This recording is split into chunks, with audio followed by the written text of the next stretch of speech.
Umar ibn Khattab radhiyallahu anhu pernah berkata, "Lau anna li tila'ul ardi dhahaban laftadaitu min adzabillah qabla an arah." Sekiranya aku memiliki emas sebesar bumi, akan aku jadikan untuk menebus diriku dari azab Allah sebelum aku melihatnya.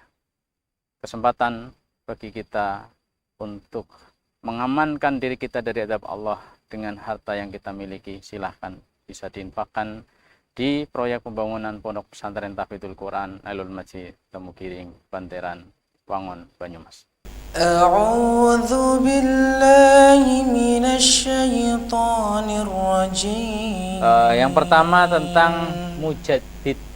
Mujaddid itu dari kata jaddada. Kemudian ada kata jadid. Jadid itu artinya baru. Kalau jaddada yujaddidu, mujaddid, ya, itu pembaharu. Pembaharu itu bukan berarti melakukan perubahan, reformasi. Tidak selalu seperti itu. Bisa iya, bisa tidak. Misalnya tajdid dalam urusan akidah, dalam urusan ibadah, justru mengembalikan pada ajaran yang semestinya. Ajaran awal, ajaran pertama, purifikasi, artinya puritan, ya. Ajaran yang dulu diajarkan oleh Nabi kayak apa, nah itu yang dikembalikan ke sana, itu namanya tajdid, mujaddid. Dalam masalah akidah, dalam masalah ibadah, harus semurni-murninya, memurnikan tauhid. Kalau memurnikan tauhid berarti dari syirik, atau istilahnya TBC, tahayul bid'ah khurafat, ya. Kalau ibadah berarti memurnikan dari segala kebid'ahan-kebid'ahan, ya. Ibadah-ibadah yang tidak ada contoh. Tapi dalam hal-hal yang lain, ya, tajdid itu pembaharuan di situ malah bisa inovasi, ya. Modernisasi disesuaikan dengan perkembangan zaman, misalnya menerima perkembangan teknologi, yang penting tidak bertabrakan dengan Islam.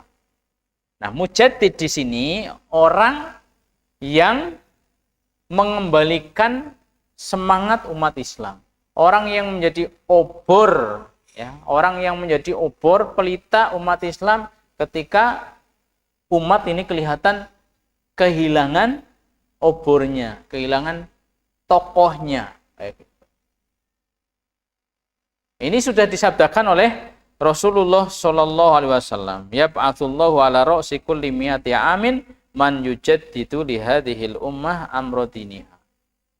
Allah itu akan membangkitkan setiap 100 tahun seorang yang akan mengembalikan, ya, agama ini. Ya, artinya mengembalikan agama ini, ya kayak tadi. Perkara agamanya, orang sudah lupa, orang sudah mulai melemah, luntur semangatnya, ini ada yang menyemangati lagi. Nah, otomatis dia adalah seorang ulama, otomatis. Yang jelas dia harus seorang ulama. Ulama yang bagaimana? Kalau nanti dikaitkan dengan mujtahid misalnya, ada mujaddid, ada mujtahid. Mujaddid itu tadi pembaharu, kalau mujtahid itu apa? Ulama ahli ijtihad. Ulama ahli ijtihad itu tidak asal orang bisa jadi ulama mujtahid. Ijtihad juga macam-macam. Ada mujtahid mutlak, memilih tempat pendidikan untuk anak kita di pesantren adalah pilihan yang sangat tepat. Kenapa? Karena hari ini mereka saat ada di rumah susah sekali dipisahkan dengan HP. Dan kita tahu bahwa alat tersebut lebih banyak merusak daripada memberi manfaat. Alhamdulillah, di negeri ini bertebaran pesantren-pesantren, ma'had-ma'had. Kita bisa memilih ma'had pesantren terbaik untuk anak kita. Di tempat ini ada Pondok Pesantren Tahfidzul Quran Nailul Majid Temugiring, Desa Banteran, Kecamatan Wangon, Kabupaten Banyumas, insya Allah akan mendidik putra-putri negeri ini agar hafidz Quran. Tidak sekedar hafal Al-Quran, tapi bagaimana nilai-nilai Al-Quran mereka aplikasikan dalam kehidupan sehari-harinya. Silahkan bergabung bersama kami. Ahlan wa sahlan. Ada mujtahid mutlak. Ya. Mujtahid mutlak itu berarti semua masalah agama dia kuasai. Berarti ilmunya betul-betul luar biasa. Itu seperti Imam Ahmad, Imam Syafi'i, Imam Malik, ya, Imam Abu Hanifah. Itu mujtahid mutlak. Mujtahid mutlak. Apakah mujtahid itu mujaddid? Iya. Seorang mujtahid berarti mujaddid. Cuma mujaddid yang dimaksud setiap 100 tahun itu seperti apa? Dia harus punya apa? Menonjol, ya, menonjol. Nanti ada menonjol di bidangnya. Misalnya dalam masalah ilmu hadis, ya. Dalam masalah ilmu hadis nanti muncul orang yang sangat menonjol, Imam Bukhari. Berarti beliau bisa jadi adalah seorang mujaddid, ya, dalam masalah ilmu hadis. Nanti muncul lagi, kita nggak bisa memastikan setiap 100 tahun itu siapa.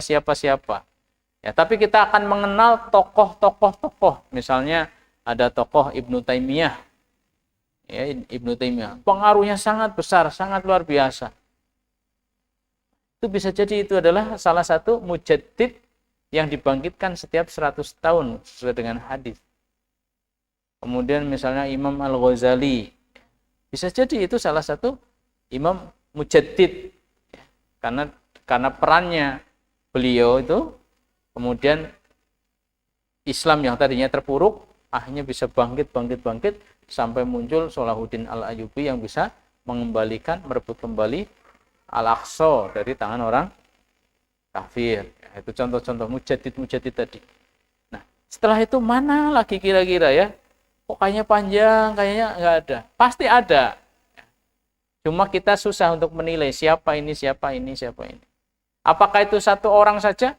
Bisa jadi bukan satu orang, tapi di bidang ini ada fulan, di bidang ini ada fulan, di bidang ini ada fulan. Dan karena orang Islam sekarang sudah terkotak-kotak, sehingga nanti menurut mereka mujaddidnya ini, gitu ya.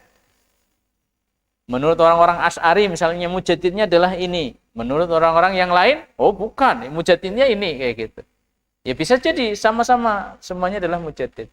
Wallahu a'lam bishawab. Intinya ini sesuatu yang tidak bisa ditentukan secara apa? Secara pasti, nggak bisa. Wallahu a'lam bishawab. Yang jelas orang-orang yang alim, berpengaruh, pengaruhnya besar, membawa perubahan besar, ya, menjadi obor ketika orang cahaya Islam kelihatannya redup, dia bisa menyalakan kembali ya cahaya Islam itu. Wallahu a'lam bishawab. Kemudian yang kedua tentang orang yang menjaga sholat jamaah sampai 40 kali maka akan terbebas dari nifak. Ya, dari kemunafikan. Orang yang menjaga sholat jamaah sampai 40 hari. Ya, 40 hari. 40 hari nggak pernah ketinggalan sholat jamaah. Full gitu ya. Iya, tidak ketinggalan takbiratul ihram. Terus gitu ya. Selama 40 hari. Itu akan terbebas dari nifak. Ya. Apakah selama 40 hari itu atau seterusnya? Seterusnya. Insya Allah. Ya. Orang yang bisa melakukan seperti ini berarti dia bukan orang munafik seterusnya. Insya Allah dia sampai akhir hayat husnul khotimah. Ya. Jadi kalau mau seolah-olah bisa memberi jaminan pada dirinya, ya, bahwa saya pasti husnul khotimah, coba lakukan 40 hari sholat jamaah tidak ketinggalan takbiratul ihram. Bisa? Ada ulama yang 40 tahun 40 apa 30 ya? Antara 40 apa 30. Sa'id bin Musayyib selama 40 tahun apa 30 tahun itu tidak pernah ketinggalan, bukan 40 hari, tahun ya, tidak pernah ketinggalan takbiratul ihram. Jadi sebelum adzan beliau sudah ada di masjid. Sebelum adzan sudah ada di masjid. Gimana itu coba? Ya, wallahu a'lam bishawab. أنفسكم ولكم فيها ما تدعون